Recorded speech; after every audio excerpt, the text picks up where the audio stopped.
second reading comes also from the Gospel according to St. Mark, chapter 15. We'll be reading from verse 53 forward. Listen by faith that you may hear God speaking to you. They took Jesus to the high priest, and all the chief priests, the elders, and the scribes were assembled. Peter had followed him at a distance, right into the courtyard of the high priest, and he was sitting with the guards, warming himself at the fire.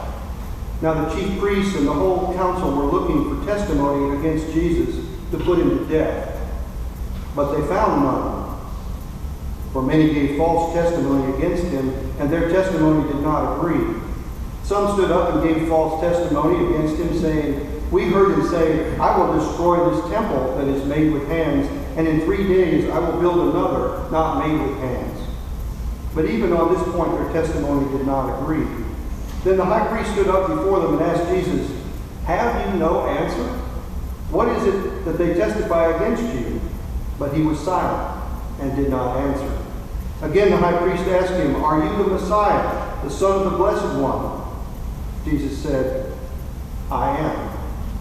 And you will see the Son of Man seated at the right hand of the power and coming with the clouds of heaven.'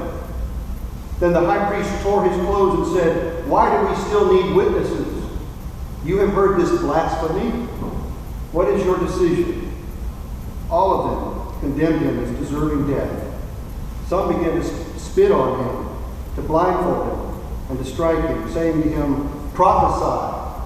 The guards also took him over and beat him." The word of the Lord. Thanks be to God.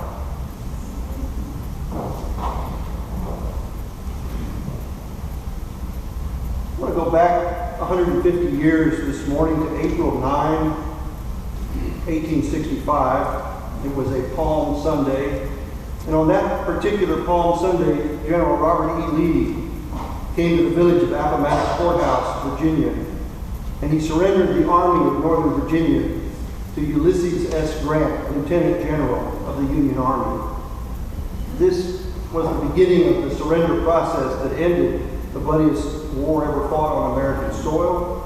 It claimed the lives of at least 620,000 soldiers and another 50,000 or more civilians, and nearly destroyed the nation. The terms of surrender were generous. There would be no prosecution for treason, no imprisonment.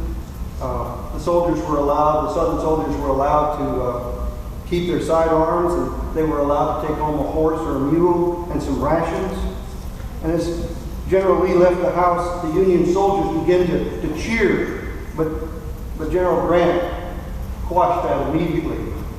He ordered it to be stopped.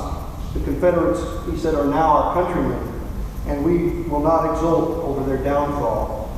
General Lee never forgot the magnanimity of General Grant that day, and for the rest of his life he refused to allow any negative word to be spoken of Ulysses S. Grant in his presence. 5 days later, April 14, 1865, it was Good Friday. On that Good Friday, our President, Abraham Lincoln, was shot and mortally wounded by John Wilkes Booth in Ford's Theater. It was Abraham Lincoln who wrote the Emancipation Proclamation that ended slavery in 1863. It was Lincoln who gave the Gettysburg Address, that we here highly resolve that these dead shall not have died in vain, that this nation under God shall have a new birth of freedom, and the government of the people, by the people, and for the people shall not perish from the earth. Lincoln hated war, but he saw no other way to preserve the nation. On Palm Sunday, the war ended, and on Good Friday, Abraham Lincoln became the first United States president to be assassinated. Triumph and tragedy. Triumph and tragedy is an apt description of Holy Week. On Sunday, Jesus and thousands of others streamed into the holy city for the Passover. And 6 days later, he was hanging from a tree in the city garbage dump outside the walls. Triumph and what surely must appear to everyone there to be a tragic ending to a promising young life. Jesus' entry into Jerusalem that last week is recorded in all four Gospels. This year we're reading from Mark's Gospel. The book of Mark is the shortest account of all. It has 16 chapters. Mark devotes 5 of those chapters to the last week of Jesus' life, starting today. Today, Jesus, God's best hope, our only hope, the one that God sent into the world to be a bridge between God and us, to bridge the gap between humanity and God, descends on a donkey from the Mount of Olives to the holy city of Jerusalem. A little geography will help. The Mount of Olives is a 2.5-mile-long ridge overlooking Jerusalem. It has great significance in Jewish history. 600 years earlier, when the Babylonians captured and sacked Jerusalem, the prophet Ezekiel had a vision, and in his vision he saw the Lord leave Jerusalem and stand on the Mount of Olives.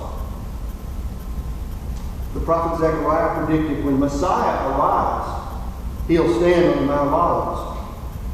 And on this Palm Sunday, Jesus and his disciples climbed the Jericho road. It's about a 15-mile trek. He stopped at the Mount of Olives and then descended from the Mount of Olives with Jesus riding on a young donkey. He did that on purpose. It was a very self-conscious, very intentional act. It wasn't because he was tired of walking. Jesus and his followers walked everywhere for 3 years. They were world-class walkers. But now for the last 2 miles, Jesus decides to ride a donkey, a creature on which no one had ever ridden before. It's clear that he thought this through carefully. He sent 2 of his men ahead, and he said, if anybody gives you trouble about this, just say the Lord have need of it, and it will be returned shortly. He was borrowing that little donkey to make a statement.